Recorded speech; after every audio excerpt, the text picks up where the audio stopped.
Hey, you're listening to Cracking the Code, the podcast for leaders building and growing service-based businesses. If you are in legal or medical or financial services, if you have letters behind your name that qualify you to do what you do for a living, you are in the right place. I am your host, Rob Riggs, here to bring you intel and access that are designed to decode how technology can be and should be impacting your growth. All right, let's get into it. All right, welcome back to Cracking the Code. What if I told you that every time that you walk into a grocery store, you're entering a system specifically designed to confuse you, not to upsell you, but to actively make it harder for you to understand what you're buying, what it costs, and whether or not you're getting a good deal? For most of us, that's annoying, but for over 100 million American families right now, it's a crisis. So today's guest is Andy Ellwood, and he's doing something about that with his platform Stretch. So, Andy, thanks so much for being on the show. Why don't you tell us about yourself and your platform? Yeah, really appreciate the opportunity to chat with you and share with the audience. I am someone who has been accused of having a hero complex, and Sure. sometimes that is dangerous, and other times it's beneficial and hopefully for everybody. And when I was thinking about the challenges, some of which that I grew up with, but now and a recently new father and thinking about the way that I want to raise my daughter. I kind of went back to the way that, I'm the oldest of four kids, grew up in Texas, and my parents made sure that we always had enough. But like in hindsight, it was like just enough. Like it was like maybe some days they weren't quite sure there was going to be enough, and they did the best that they could. Yeah. And and food insecurity for people in 2026 in the richest country in the world is the thing that really Yeah. triggered my big brother hero instinct and was like we got to do Mhm. something about this. And I Yeah. just kind of looked at, when you look at grocery, when you look at food infrastructure, it is the last remaining industry that has no source of truth when it Mhm. comes to how much does it cost for me to buy the things that I am intending to purchase. 90% of Wow. shoppers use a grocery list of some kind. We all say, here's what I'm going to buy this week. And there's no place that I can take that shopping list, that I can take that intent and have somebody tell me what my options are. Right. For travel, there's Okay. Expedia. For buying a home, there's Zillow.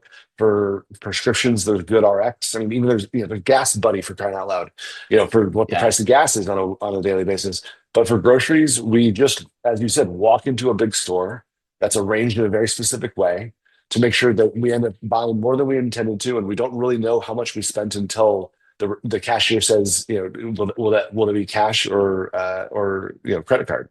And I Right. think that it's a crazy experience for families all across the country to hope that they're going to have enough to feed their family. And so, what would Yeah. it look like if there was pricing visibility for shoppers to have as much information about their purchases as retailers and brands do about the shopper? Wow. That's huge. And so I grew up in a similar situation, single mom, mother of four, and we had those days where cupboards were empty. What do you do? And so I wish you had been around 30 years ago. Yeah. But but no, kudos, and I applaud your effort a lot. So AI obviously is a hot topic these days, and a lot of people or companies are trying to chase the hot topic, right? Oh, we need AI. But when you talk to them about that, what are you trying to accomplish with AI? They don't know. They just know we need AI in our business, in my life, etc. But you started with a problem and in leveraging AI to come up with a solution. Could you talk us through kind of what your service actually provides, how somebody uses it, how they benefit from it? Yeah, if you download Stretch, which is available in the App Store today, we are Yeah. rolling out nationwide. So some places you're going to see, better coverage than others. We're all of 10 months into this, and Okay. if you give me your shopping list for this week's shop, you can, it can be a handwritten note, it can be the whiteboard on the side of your fridge, it can be a screenshot of your last receipt. However it is that you remember what you need to buy this week, Stretch will take that shopping list, convert it into digital items, and then go out to every store on the platform that's nearby to you. and tell you what the total price for your entire basket of goods is. And Nice, where that's nice. a really interesting problem to solve is there's no centralized database of retailer agnostic information.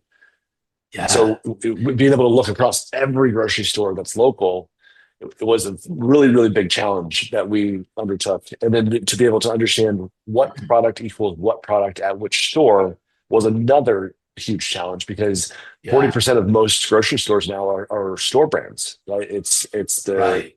the Target brand, the Walmart brand, the Kroger brand. They've The got Whole Foods, yeah. their Whole Foods brand, and that product doesn't actually exist somewhere else. So being able to have equivalencies and swaps to Mm, understand that this product equals that product at that store so that we can give you an apples to apples comparison across every local retailer is a huge data challenge and one yeah, that AI obviously was very helpful in the way that we structured and understood and continue to improve the models.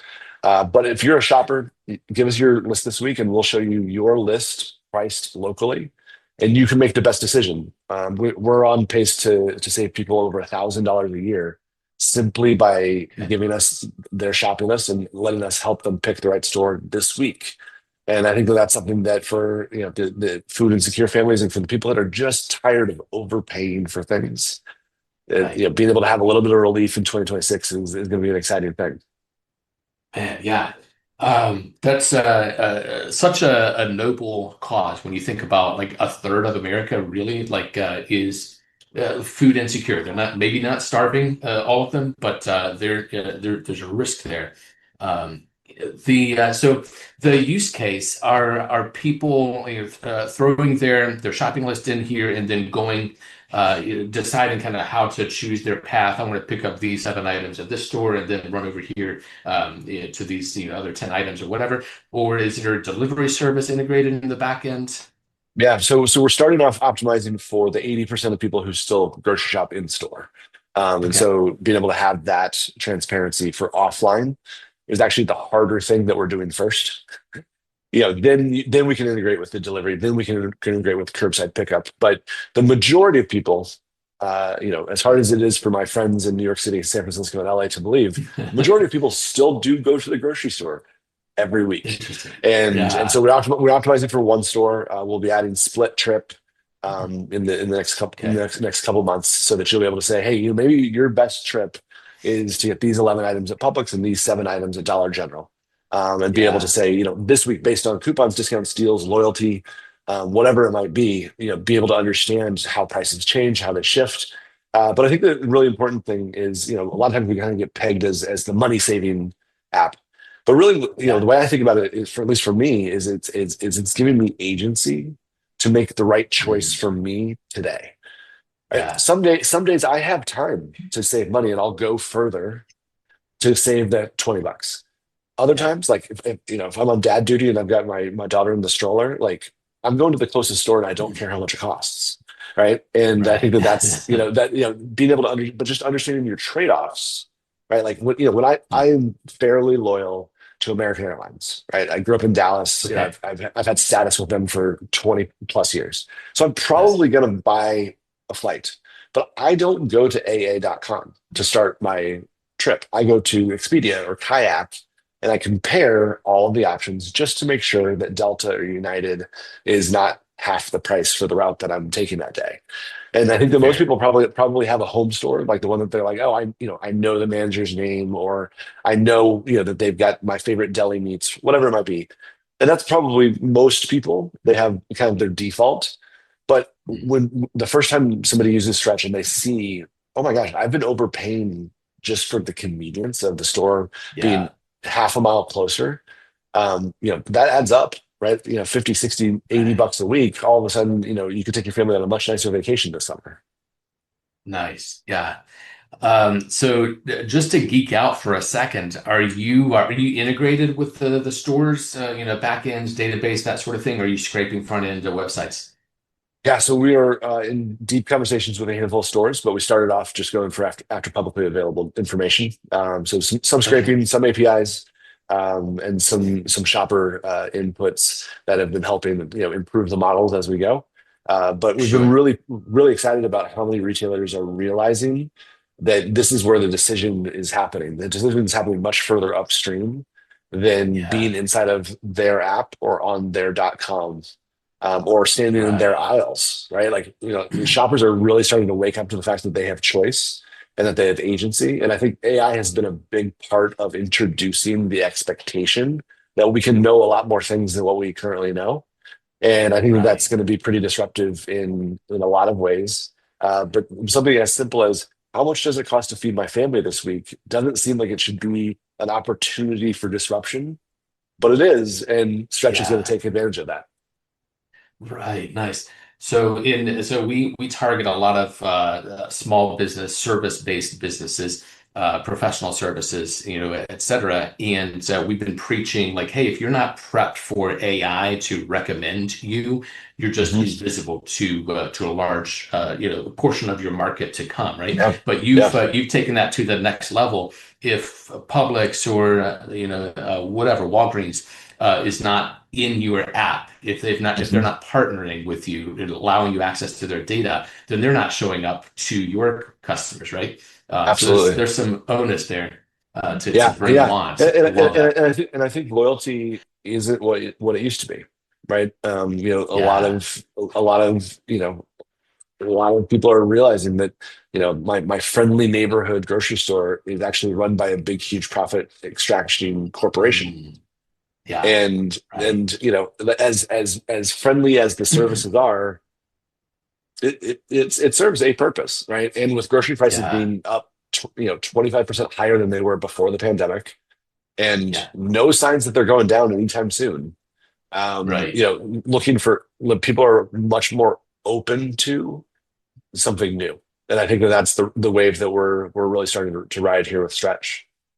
Sure. Sure. Hey, this is Rob Riggs, and I wanted to take just a second to tell you about Code Conspirators, our sponsor here. And we are a technology focused performance marketing agency serving professional service firms. So that's legal, medical, financial, engineering. If you have to take a test to do what you do for a living, we help you grow your practice with websites and apps, software, and performance marketing. That's organic, paid ads, retargeting, conversion optimization. And we're also doing a whole host of things with CRM, AI, and automation that's been bringing our clients tremendous value. If you're curious at all, go to codeconspirators.com to learn more. Now back to the show. So, as noble as the cause is, you've got to eat as well. Yeah. How do you pull revenue from this? Is this a subscription model? Are your stores paying for access to your audience? Yeah, so are always planning to be free for shoppers. So the Okay, app will cool. be free. We think that maybe there's a white glove version of it down the line, that people want to pay a little bit extra for. But only if the whole point is we're trying to give people choice and make it easier for families to feed their kids. So retailers are pretty excited about the business intelligence that we're able to understand, and so are Mm, brands. The yeah, chief media officer for Liquid Death. I was pitching him on being a partner, yeah. and in the middle of the conversation, he just stops. He goes, "Whoa, whoa, whoa, whoa. We'll talk about the partnership in a second, but can I invest?" And so he became one of our investors, in that first Nice. meeting. And so the data set was really interesting because if you think about what does every what does every store wish they had? They wish they knew who Hmm. was thinking about buying their products or their category of product, right? The Yeah. signal of I'm intending to purchase something is something that doesn't really exist for groceries, except it does on a Wow. grocery list, which is on a piece of paper on the side of your fridge. But that Yeah. piece of paper on the side of your fridge is the holy grail of data and of information because you're saying, I'm planning to buy these things in the next 72 hours. Yeah. And when you're done, you literally crumple up the piece of paper and you throw it away. And then you do it Yeah. again next week, right? These dumb lists, right? They're not Yeah. attached to price, they're not attached to inventory, and they don't get better the more that you use them, right? The Right. personalization that Stretch is going to give access to our shoppers is pretty incredible. Like we'll start to understand, in the Riggs family, these are the things that they love. These are the things that they want to buy more of. In the Ellwood family, if my wife says soda, she doesn't mean soda, she means Diet Coke, right? But Right. like If she says Diet Coke, she doesn't mean a 2 liter. She means cans that fit in our, our caddy in the fridge, right? And Hmm. Stretch is going to get to know those types of decisions as well across every category that you buy. Some that are obviously weekly pickups, and others that are more the monthly stock up trips. That's fantastic. So you've got data for three primary audiences, right? Your Yeah. stores, your retail, your brands, and then your consumers, and that data can inform all of those Yeah, yeah, audiences. and eventually we'll work with the delivery companies and the people that are doing the fulfillment, to make sure that if you decide, hey, I'm gonna go to the store for these 8 items, but then have those 4 items delivered, Mm. we'll make a percentage of whatever referral that we give to the delivery company. So it's there's a lot of different ways that we can be a really good business but also do really good work for our shoppers. And the focus is serve the shoppers and everything else will figure itself out. Love it. Yeah. So yeah, it's fantastic. It's a motto we try to follow follow ourselves. So do good work and then do good, right? Yeah, 100%. So building a startup, it can be brutal, and you're dealing with AI complexity and consumer expectations and market education and fundraising and all of this at the same time. What's the hardest part that nobody warned you about when starting from zero going to one? Don't remember who said it first, but I think the thing that I come back to very frequently is the main thing is to keep the main thing the main thing. Hmm. And it's really hard, especially when you're working on something that's so exciting and there's so many different ways that you could chase it down. And especially with how noisy the tech landscape is and how noisy AI, acceleration is. There's literally a new service that is hitting 10 million in MRR on a daily basis, and you're like, oh my gosh, we got to chase the we have and a lot of them are rising quickly and fizzling fast, right? And they're having their moment in the sun, and so I think that the hardest part is building for now, but having a long-term view. Hmm. Saying that, hey, there's things that we don't even know that are going to be invented in the next year that will Right. materially impact our business. But what are the things that we do know? What are the things that we do control? What are the things that are absolutely ours to lean into? And so it comes down to who are you truly serving? What is the value you're truly bringing, and who do you want to build with, Mm. right? Hiring an amazing team is one of the most important decisions because it doesn't matter where the rocket ship is going if you've got the right people with you, because they'll be equipped to roll with you in any way, shape, or form that it morphs into. And I think that's Yeah. what I think a lot about in the hiring that we're doing is can people wear a lot of different hats, and can people adapt, right? There's an amazing TED Yeah. talk by Natalie Frano about how AQ is going to be the most important thing in the future, your adaptability quotient. Right. And the only thing that's not going to change is that things change, and we got to Right. bob and weave with that. And I think that that's something that everybody from the founder on down has to be okay with, because they're but I think the scariest thing would be to be in a spot where things weren't changing, because that means you're going to be Right. replaced. Right. Fair. Yeah. So when I was in school, IQ was the terminology, and then 20 years, 10 years ago, whatever, it was EQ. Yeah. But AQ is the big target now. That's fantastic. So we're running through all the vowels essentially. I can't wait to see what UQ is. But so think at future future pacing. What a year from now, you might, have kind of a glimpse of where you want to be. But 5 years from now, if Stretch has succeeded beyond your expectations, what does grocery shopping look like for the average family?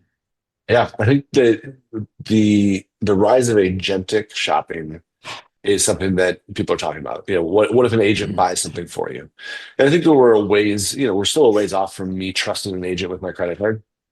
Sure.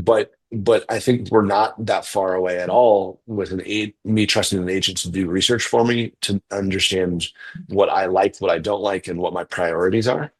And so I think Mhm. that in the way that wealthy families have chief of staff, or wealthy families Yeah. have, their executive assistant.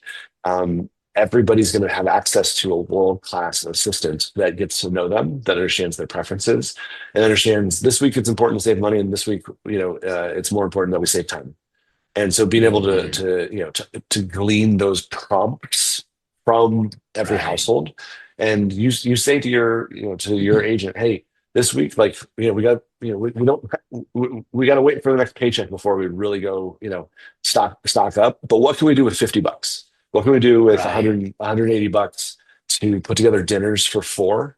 And remember, our daughter has a gluten allergy. And all of a Yeah. sudden, it's not just creating recipes, not just creating recipes into shopping lists. It's creating recipes into a shopping list, and then shopping that shopping list at all of the stores close by and saying, this week, your best choice, because you have a loyalty card, because there's coupons to clip, whatever it might be, is this store. Do you want me Yeah. to, have it ready for you for curbside pickup? Do you want to have it delivered? Are you headed that direction after soccer practice anyway? Right. And so I think Right. that having, was also done, all the agents that are already being written in the grocery space, Rufus for Amazon or Sparky for Walmart, right? Whoever Yeah. wrote Roadies. Yeah. whoever wrote the prompt is who that agent serves. Mhm. Yeah. So, Walmart's got Sparky and Amazon's got Rufus, and families are going to have Stretch. And I think that that's the thing that gets really exciting for me. That's yeah, extremely powerful. Yeah, so there is a lot of concern right now about AI bias and data privacy and unintended consequences. When you're building AI for something as personal as grocery shopping, how do you think about those risks versus benefits? Yeah. We very fortunate that one of our investors is a leading data governance consultant. Nice. Okay. Huge with a lot of the big firms out in Silicon Valley, and we engaged with them very early on to make sure that, even from the first lines of code that we wrote and the first, ingestion of information from a shopper, that, it was in a place where it was just for the purposes that we were using it for. And Mhm. and there's a lot of things that grow on that information, and it builds on that information. But I think that being able to, structure it from the jump, with that Yeah. privacy in mind.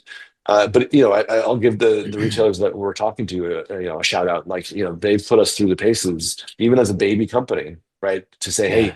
with this information, where does it go and how does it go there? And so, we've had to, from the beginning, go through the hard, long process of making sure that the data is structured in a way that everyone that passes everyone else's muster. Because Yeah. ultimately, if we're a company that exists to serve shoppers and we do anything but that, we'll lose that reputation really quickly. Yeah. Is there any opportunity, as you're looking for revenue, any opportunity to anonymize data and make that available to some of the brands or some of the retail? Yeah, Yeah, so cool. we've actually been kicking it around. The joke during the social media boom is that if the product is free, you are the product. Right. And I think that we're wanting to flip that on its head, right? This information is very personal, right? I've stood outside Yeah. grocery stores trying to do research about this, and I say, hey, can I see your shopping list? And people will not show you their shopping list. They'll tell Yeah. you, what they like or dislike about a store. They'll tell you what they think the store, is going to carry for them. But like, their shopping list is private. And I think Yeah. that information, we want it to be something that the shopper is in control of and how it's used. And we can imagine a future where if a shopper chooses to let that information be used for advertising or for data, that they actually can share in the profits. That, we Sure. have this idea of a data co-op that we're kicking around. I don't know where that's going to go, but like, what Yeah. would it look like if we all pooled our data and Uh-huh. participated in Stretch's revenue? That's a thought that we've been thinking through, because there, this attention economy, this idea that we have to get as many clicks or as many views on ads as we can, is going to change. Right? It's Yeah. going to be agents, it's going to be AI that's actually viewing that information. And so the measurability of that, of an actual human seeing that information while they're putting together their shopping list, is going to be 10 times more valuable in the future than it is today. But if it's 10 times That's more huge. valuable, then there's going to be that much more revenue and that much more that we can share with our shoppers because we exist to serve shoppers and we want to do everything we can to make food affordable again. Yeah, nice. There you go. Like 20 years ago, we were building for an audience of, eyeballs, and then things shifted where we had to start building messaging for search engines, right? And now the Right. AI is the next audience that we have to solve. So, as we're kind of wrapping up here, but talking about data and what's useful the helping people make decisions about whether you're looking to save dollars or whether you're looking to save time, and you're thinking about like integrating with a credit card or banking app via Plaid or whatever, Mhm. Yeah. and integrating with like Google calendars for the entire family to help people decide, like, you're on your way home from soccer practice, stop by Publix, or whatever you like. Those Yeah. are the kinds of things you're thinking about. Awesome, man. This has been super fun. Is there anything we haven't covered that you feel would be very useful to the audience here? As we're growing, every download and every piece of feedback that we get is incredibly valuable. Okay. And I've been very grateful that we have a lot of feedback opportunities in the app. I'm pretty active on social media and talking to shoppers all the time. And I think the thing that I'm most proud of is, the internet's not always the nicest place. Uh, Sure. and and almost every piece of feedback that we've received, thousands of pieces of feedback from shoppers, over the past year as we've been building, is first, thank you for building this. Second, here's how Yeah. you can be better. And the fact that there's like I want this, and here's what would Yeah. make it even better for me. That's music to our ears, and our team reads every single post, so that we can be really thoughtful. Because there's a lot of different ways that people shop for groceries. But the thing that we want to make sure people do is that they never overpay for them ever again. Nice. You start with a good mission, and people come alongside you to help you accomplish it. I love it. Um, Andy, thanks so much for being on the show. I appreciate it, and I think our audience. I just like being a part of the expansion of a brand like you, doing something good for the consumer who in a tight space. But appreciate you. Where can people reach out? I guess you're on the all the platforms where your app might be found and downloaded. Yeah, stretchgroceries.com is Okay. where you can find more information. And then just search in the app stores Stretch Groceries and you'll find the app there. Awesome. Man. Thanks again.